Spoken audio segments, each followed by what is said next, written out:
I'm Dawn, and I'm 40 years old. Looking back on a tough time in my life, it all started when I decided to end my marriage with Ben. I realized we weren't a good match because he acted like a child and annoyed me. The idea of staying with him forever felt like too much to bear. But it wasn't just Ben who made me unhappy. His mom, Carol, also made my life difficult.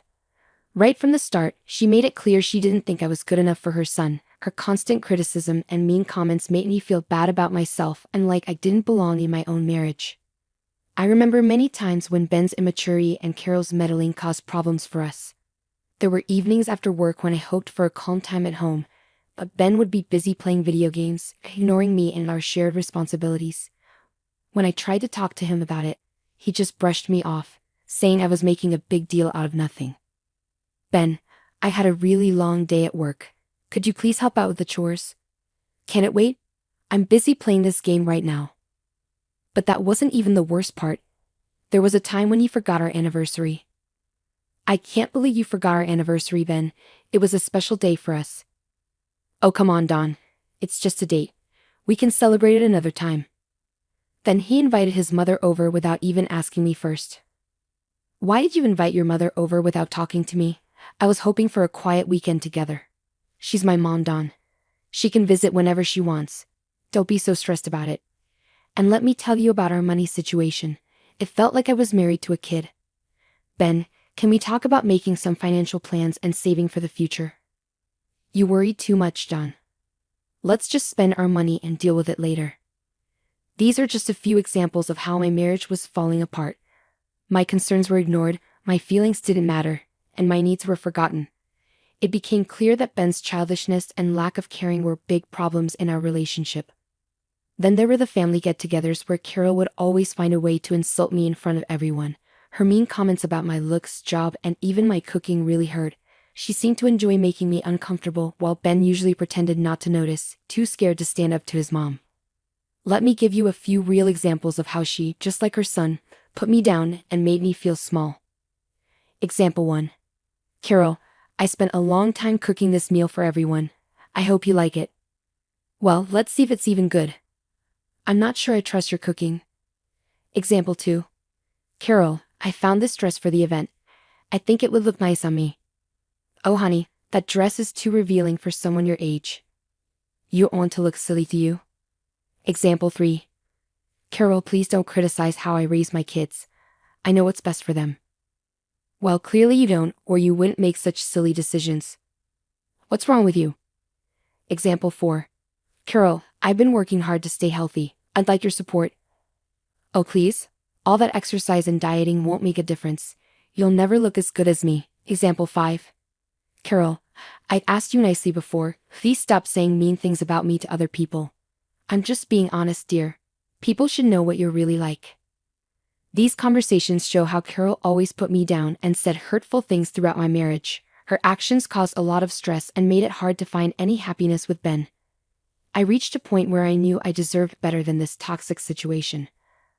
I made the tough choice to file for divorce, wanting to break free from the constant emotional pain I'd endured for too long. The courtroom became a place where I had to explain to the judge why I wanted to end the marriage, talking about how it had hurt me. When the legal process was over, I felt a bit lighter, like a weight had been lifted off my shoulders. But then something unexpected happened. My ex-mother-in-law, Carol, couldn't hide her happiness. She stood up in court looking thrilled, and said she'd finally gotten rid of me and won her son back. I've won. I finally won. Hearing her say that made me furious. How could she be happy about my pain and the end of my marriage? I couldn't hold back my anger. I told her exactly what I thought of her, calling her out for being a mean and spiteful person. But instead of being affected by what I said, Carol just laughed. Her laughter filled the courtroom, making the end of that painful chapter in my life even harder to bear. It was a scary reminder that some people feel like they win by hurting others, and her joy only made me more determined to move past the toxic situation I'd been in. Leaving the courtroom behind, I decided to take back control of my life and find the happiness I deserved. Carol's laughter reminded me of the battles I fought and the strength I'd found in myself. I wouldn't let others' judgments or cruelty define me anymore. I was determined to rise above the negativity and embrace the freedom waiting for me. With every step forward, I started a journey of healing and self-discovery. The path ahead wasn't easy, but I faced it with determination. I knew finding happiness wouldn't be easy, but I'd grown stronger from the struggles I'd faced. It was time to leave behind the drama and pain and look forward to a future full of hope and self-love. But unfortunately, the story doesn't end there. It seems like trouble just keeps finding me. Remember when Carol was gloating about winning? Well, she thought she'd get something out of it, but she never did, and she never will. You see, she believed she'd finally get her hands on a prized family heirloom she'd envied for years. What she didn't know was that I held the key to her dreams. It was a stunning diamond orchid necklace, passed down through generations in my family. Its beauty and rarity made it incredibly valuable, worth millions of dollars. Carol's eyes always lit up with greed whenever she saw it, but she could never have it. Throughout my marriage to Ben, Carol would often suggest selling the necklace for practical reasons, but I always refused, explaining its sentimental value and importance to my family. Even after the divorce, Carol still thought she deserved half of its worth. She believed she was entitled to it, thinking it would fulfill her materialistic desires. But what she didn't know was that I had a plan. It had been a month since the divorce, and I thought I'd left Carol and her schemes behind. Then, one evening, I was surprised when I heard a familiar knock on my door. Opening it, I saw Carol standing there, crying and shaking. "Dawn, please, can we talk?" Feeling curious and a bit sorry for her, I let her in to get away from the cold. I wondered why she was so upset and why she'd come to see me. We sat down in the living room, and I asked her to tell me what was wrong. Through her tears, Carol managed to speak, her voice trembling. "My plan, it's all gone wrong, Dawn," Carol said between sobs. "I thought I'd get what I wanted, but it's turned into a disaster." I felt skeptical but curious about what she was talking about. "What plan, Carol? And why are you so upset?" Carol took a deep breath, trying to calm herself down. "You see, I thought Ben would get half of the value of the heirloom, and I would finally get what I wanted. But he told me something that changed everything." I leaned in, eager to hear what she had to say. "What did Ben tell you, Carol? Please tell me." Carol wiped away her tears, her voice sounding regretful and surprised. Ben told me he'd forgotten to mention a prenuptial agreement he signed before we got married. It said the heirloom and all your money were protected. I never had a chance." I couldn't help but laugh, feeling a mix of relief and triumph. "Oh, Carol, I've been waiting for this moment. I always knew your schemes would backfire." Carol's face turned red with embarrassment and anger. "You knew the whole time, and you let me think I had won. How could you do that?" Leaning back in my chair, feeling triumphant, I smiled at Carol. "Oh, Carol, I didn't make you believe anything. You just saw what you wanted to see because you were so focused on what you wanted. I knew the truth would come out eventually, and it did." As Carol faced the reality of her actions, her tears turned into frustration and regret. She had gambled and lost, leaving her with nothing but defeat. "I can't believe you had a prenup, Dawn. I was hoping to get some of your money after the divorce." "Carol, this isn't about being a good wife. It's about protecting myself and what's mine from people like you. I was smart enough to look out for my future.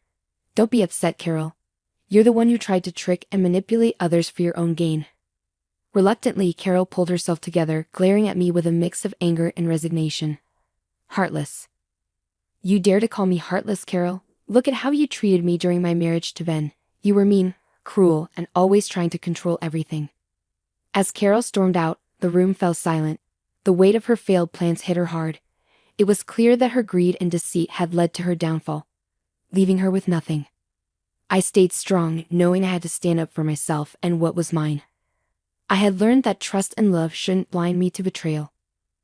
As Carol reluctantly composed herself, she shot me a glare filled with anger and resignation. The bitterness of her own decisions hung heavy in the air as she muttered one word. "Heartless." I couldn't let that slide. "You call me heartless? Carol? Look at how you treated me during my marriage to Ben. You were mean, cruel, and always trying to control everything." "I never treated you badly," Dawn firmly asserted. "You're exaggerating, Dawn." "Oh, really? Let me remind you of the time you purposefully excluded me from family events, constantly belittled my achievements, and spread rumors about me behind my back. You enjoyed seeing me suffer," Carol retorted, frustration evident in her voice. "I did no such thing. You're just trying to paint me as the villain. Stop denying it, Carol. I've had enough of your lies and manipulation. Get out of my house, please, Dawn demanded, her patience wearing thin.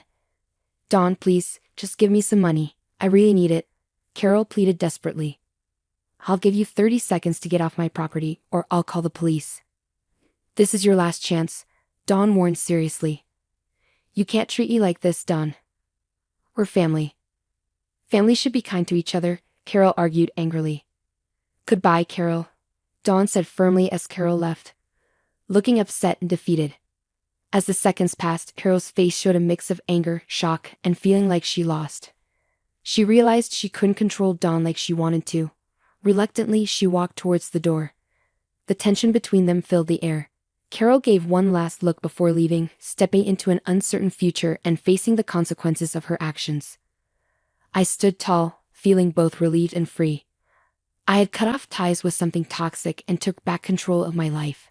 The next day rolled in, and yet another person from my past tried to make amends. What do you want, Ben? I asked, my voice cold and unwelcoming. Dawn, I need your help. I'm in a tough spot right now. And I thought maybe. Ben's voice trailed off, sounding desperate. Forget it, Ben. I don't want to hear your excuses. You had the nerve to call me instead of facing me in person. How cowardly can you get? I interrupted, my patience running out. I thought this approach would be better, Dawn. Please just listen to me, Ben pleaded, his voice trembling. All right, Ben. Go ahead. Explain to me how you always put down my goals, laughed at my dreams, and made me feel inadequate. Do you recall those instances? I confronted him. I'm not sure what you mean, Dawn. We had our differences, but Ben started, but I interrupted him. Disagreements? Is that what you call it? I call it emotional abuse. You constantly underestimated me, trying to crush my spirit, but I'm done with it. I deserve better, I declared firmly. Please, I'm sorry for everything. I'm in a tough spot right now, and I thought maybe you could help me out. Ben's voice trailed off once more, his desperation evident. It's ironic, Ben. You agreed to the prenup, yet now you're here begging and pleading. I didn't fully understand what I was signing. I just knew I loved you. Stop pretending, Ben. You probably expected me to change my mind, I remarked sharply, my tone cutting through the air. Dawn, please just listen to me, Ben pleaded once more. I'm saying this for the last time. If you ever attempt to reach out to me again, I'll take legal action and get a restraining order against you. Clear? I warned him sternly. But Dawn. Ben tried to protest, but I cut him off. No, Ben, it's finished. Goodbye, I stated firmly, ending the call and removing his number from my contacts. I was finally free from both of them, and I felt relieved. As I sat and pondered on the journey I'd been through since my turbulent marriage ended, a feeling of contentment enveloped me. I was in a much better place now, both mentally and emotionally. It felt like a heavy burden had been lifted, allowing me to breathe freely once more. Life had taken an unexpected turn, and I found myself enjoying the simple pleasures it offered. I embraced my newfound freedom and delved back into the dating scene, meeting new people and relishing the excitement of forming romantic connections. Throughout this journey, I learned to value myself and refused to settle for anything less than the love and respect I deserved. Alongside the thrill of new relationships, I discovered strength and empowerment in sharing my story with others. The struggles I faced during my marriage inspired me to write a memoir, documenting the challenges I overcame. It became a symbol of my inner strength and offered hope to others who had faced similar hardships. Meanwhile, I couldn't ignore the bitterness of my ex-husband and mother-in-law. They seemed envious as they watched my success and happiness grow.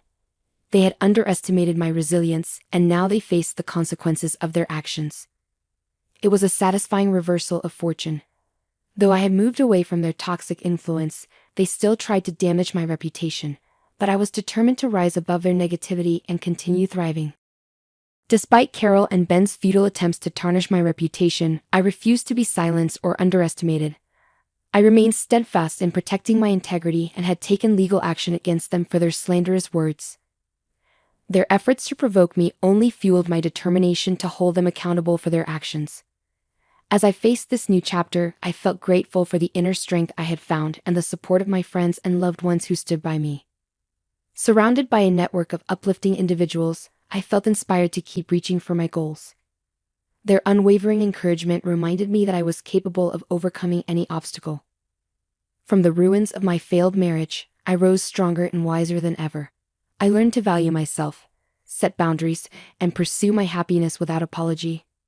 The journey was tough, but it led me to self-empowerment and a life that was truly mine. My story wasn't just about pain and struggle, it was about resilience and triumph. I conquered the shadows of my past and stepped into a future full of promise. With each new chapter I wrote, I felt a renewed sense of purpose, embracing the joy that had been missing for too long. With every stroke of my pen, I reclaimed my voice, my strength, and my freedom.